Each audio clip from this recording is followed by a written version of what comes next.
While the politicians said divide and conquer, postmodern feminists were playing a game of broken telephone by saying divide and exclude. Postmodern feminism is detrimental to the feminist movement because it divides the movement and excludes non-women allies. Welcome to the Nasty Feminists podcast. As your host, Debbie Wang, I'll be taking you on a journey through all things feminism. Hello, my nasty feminists, and welcome back to episode 6 of Nasty Feminism. Today, I'll be explaining 3 reasons why postmodern feminism has done more harm than good.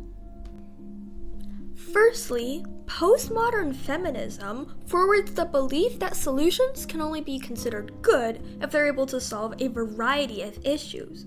Audre Lorde, a postmodern feminist, states that there is no such thing as a single-issue struggle because we do not live single-issue lives.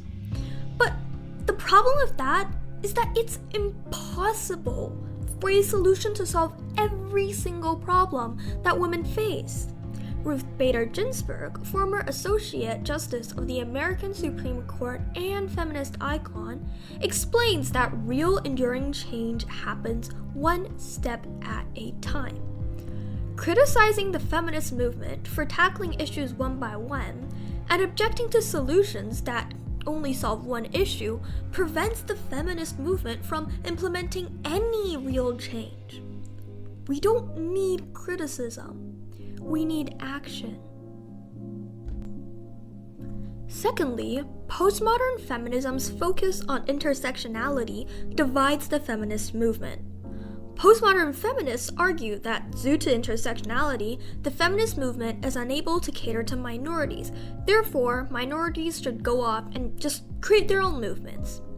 As Megan Morris, a professor of gender studies at Sydney University, argues, postmodern feminism undercuts the basis of a politics of action based upon gender difference. While the experiences of a white woman and a black woman certainly differ, that doesn't change the fact that both women are still chained down by the patriarchy. Through our shared experiences of being victims to the patriarchy, minority or not, we all have to participate in the discourse and help the feminist movement.